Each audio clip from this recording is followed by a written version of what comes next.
Hello everyone, welcome to my YouTube channel. तो लेकर आ गई हूँ मैं इस मूवी का सेकंड पार्ट। लेकिन अगर आपने इससे पहले वाला पार्ट नहीं देखा है ना, तो आई सजेस्ट पहले आप उससे देख लीजिए, वरना आपको स्टोरी बिल्कुल भी समझ में नहीं आएगी। और साथ ही उससे पहले अगर आपने मेरे चैनल को सब्सक्राइब नहीं किया है तो काइंडली चैनल को सब्सक्राइब भी कर देना, बेल आइकन प्रेस कर देना, जिससे ऐसे ही आने वाली वीडियोस की नोटिफिकेशन आपको मिलती रहे।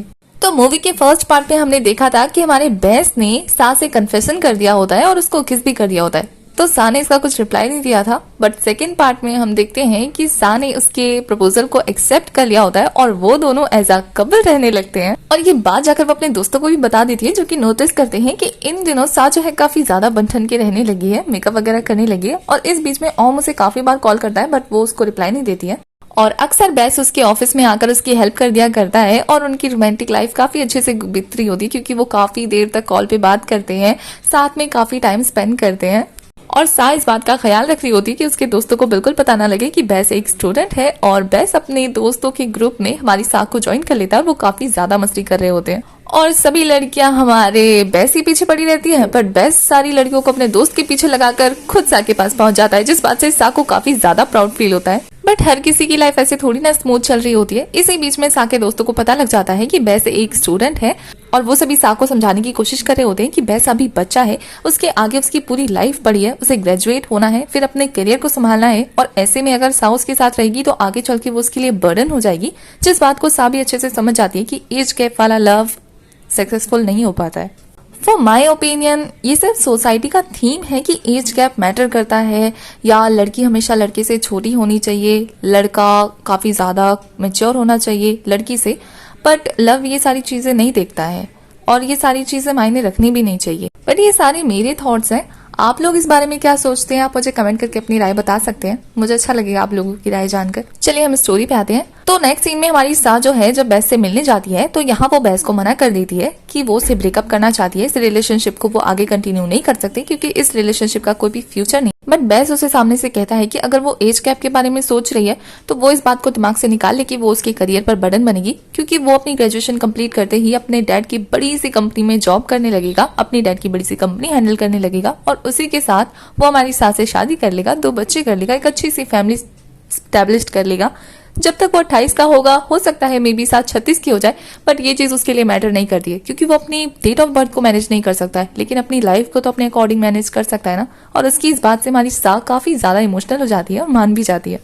तो बेस जो है सा को अपने घर ले जाता है, अपना घर दिखाने के लिए। तभी अंदर उसके डैड उसका स्वागत कर रहे होते हैं, क्योंकि वो एक तो आधी रात को आ रहा होता है, ऊपर से हैंग आउट करके बिना स्कूल के यूनिफॉर्म चेंज किए हुए। तो उसके डैड उसकी पिटाई स्टार्ट कर देते हैं, जिससे हमारी सा रोकती है। और जब बेस कहता है कि ये उसके फादर है, तो सा काफी ज्यादा एम्बेरस होती है कि उसने उसके डैड के हाथ से डंडा छीन लिया और वो काफी अच्छे से उसको ग्रीट करती है। तो उसके डैड पूछते कौन है, तो बेस उन्हें अपनी फ्रेंड बताता है, जिससे उसके डैड वहां से अभी के लिए खिसक जाते हैं। और जब सा नोटिस करती है कि बेस को चोट लगी है, तो वो उसकी मेडिसिन लगाने ले जाती है। और यहाँ मेडिसिन लगाते हुए बाज बता रहा होता है सा को अपने लाइफ के बारे में, कि उसकी मॉम काफी बचपन में ही उनकी डेथ हो गई थी। तब से उसके डैड जो है बेस को अपने कंट्रोल में रखना चाहते हैं, बट बेस तो एक तितली की तरह है जो कि उड़ता रहता है, हमेशा अपने मन की चीजें करता है। उसका एक बैंड है जिसको वो अपने दोस्तों के साथ बजाता है और उसे एक पब में से ऑफर भी आया बजाने का, बट वो अपने डैड की वजह से जा नहीं। और उसकी ऐसी बातें सुन के सा को समझ में आ रहा होता है कि उसकी लाइफ भी कुछ इजी नहीं है और वो उसे ना चाहते हुए भी छोड़कर चला जाता है वहां से। जब नेक्स्ट मॉर्निंग सा ऑफिस जा रही होती है, तो वो नोटिस करती है कि बेस उसके घर के बाहर लेटा है और ये देखकर वो काफी शॉक होती है।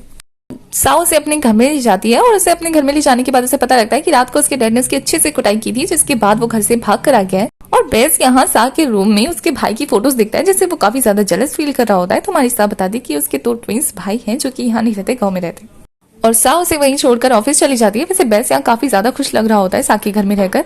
रात को जब सा अपने घर वापस आती है तो काफी ज्यादा अनकंफर्टेबल फील कर रही होती है, क्योंकि जब बेस नहाने के लिए जाता है तो उसे ऐसा लगता है कि बेस वापस आकर उसके साथ कोई कांड ना कर दे, और वो काफी ज्यादा नर्वस फील कर रही होती है। और यहाँ बेस जो है वो छोटे बच्चे की तरह एक्साइटेड होकर सा की चीजों को यूज कर रहा होता है मजे से। और जैसे वो नहा कर आता है ना, तो हमारी सा फटाफट से कहती है कि जाकर सो जाओ। तो वो कहता है नहीं, मुझे सोने से पहले काम करना है। तो सा को लगता है कि वो बहुत ज्यादा ही गंदी सोच कर रहा है, तो वो उसे डांट देती है, जिसपे वो कहता है कि उसे स्कूल का असाइनमेंट करना है।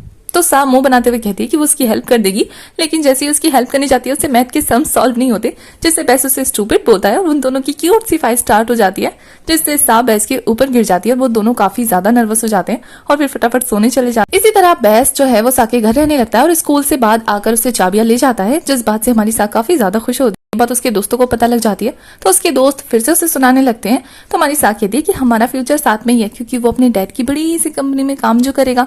तो उसके दोस्त कहते हैं कि वो अगर तुम्हारे पास रहेगा तो उसके डैड उसे अपनी कंपनी कैसे देंगे। तो ये बात हमारी साथ जो है वो नेक्स्ट टाइम जाकर बेस से कहती है कि तुम अगर मेरे पास रहोगे तो तुम्हें तुम्हारे डैड कंपनी कैसे देंगे। तो वो कहता है मेरे पास प्लान बी है, जिसमें मैं अपना एक बैंड बनाऊंगा और मैं महीने का 5-6 हजार तो कमाई लूंगा, इतने में मैं तुम्हारा पेट तो पाल ही लूंगा। और ये बात सुन के तो हमारी साथ के ऊपर बिजली गिरती है। और नेक्स्ट सीन में वो काफी ज्यादा ऑफिस वर्क कर रही होती है, क्योंकि लास्ट टाइम होता है और उसके पास काफी ज्यादा काम होता है। और उसके इस काम में मदद करने पहुंच जाता है वहां पर ओम, जिसे देखकर हमारी साथ कुछ खास खुश तो नहीं होती है, लेकिन वो उसकी काम में हेल्प कर रहा होता है तो उससे बात कर लेती है।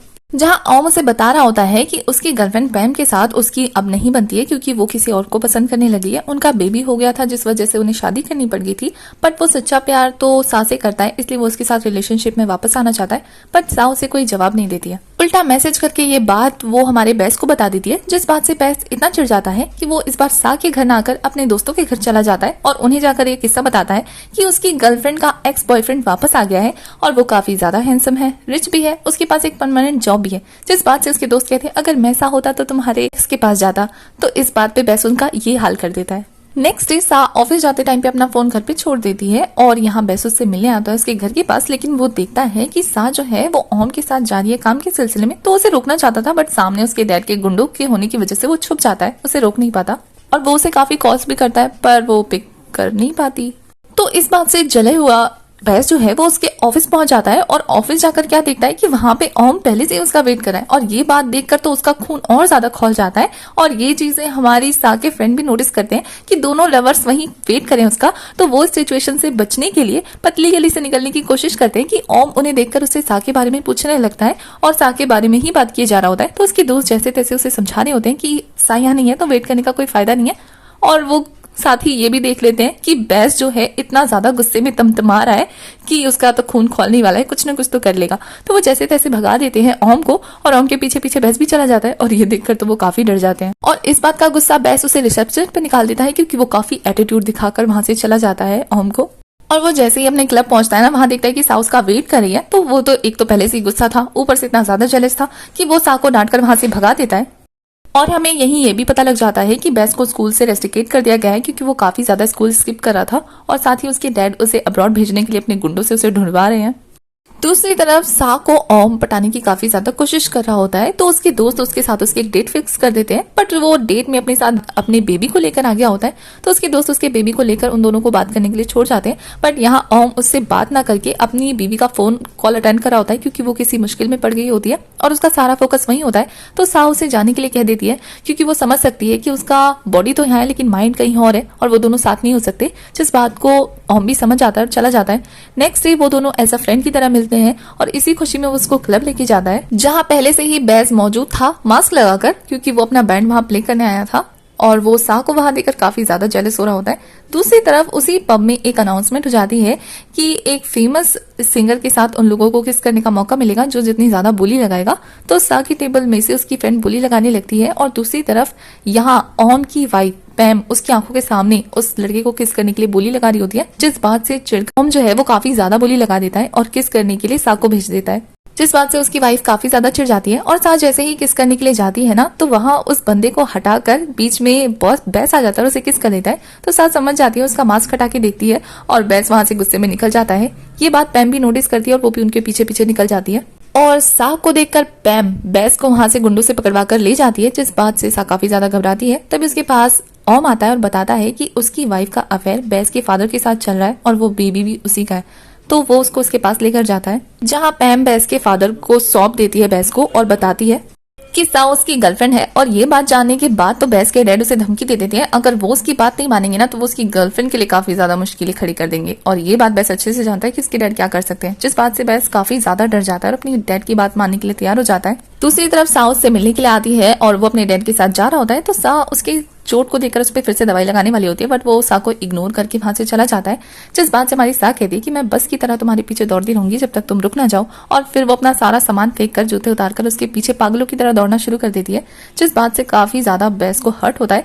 तो वो उसके पास आता है और उसे चिल्ला कर कहता है कि तुम क्या बच्चों की तरह मेरे पीछे पड़ रही हो, जिसपे साउ से याद दिलाती है कि उसी ने तो कहा था कि वो उसके साथ हमेशा रिलेशनशिप में रहना चाहता है, जिस बात से बेस कुछ नहीं कहता, ना तो मना करता है ना तो हाँ कहता है, और वो उसको एक साइड में कर वहां से चला जाता है। इस बात से सा को काफी ज्यादा हर्ट होता है।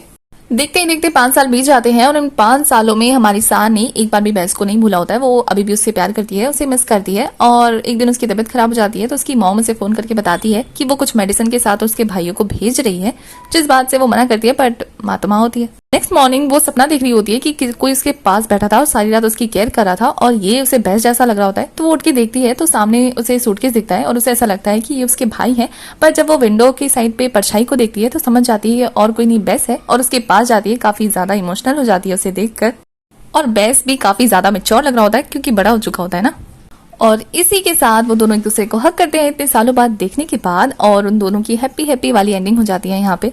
इसी के साथ इस मूवी की एक्सप्लेनेशन होती है खत्म। आपको ये मूवी कैसी लगी, आपको स्टोरी कैसी लगी, आप कमेंट में मुझे बता सकते हैं। साथ ही अगर आपको ऐसी स्वीट स्वीट मूवीज की एक्सप्लेनेशन देखनी है तो आपको मेरे चैनल को सब्सक्राइब करना है, बेल आइकन प्रेस करना है, जिससे आने वाली वीडियोस की अपडेट आपको मिलती रहे। और साथ ही अगर वीडियो से रिलेटेड कोई भी इन्फॉर्मेशन मुझे देनी है या मुझसे लेनी है तो आप मुझे इंस्टाग्राम पे डीएम कर सकते हैं। इंस्टा का लिंक आपको डिस्क्रिप्शन में मिल जाएगा।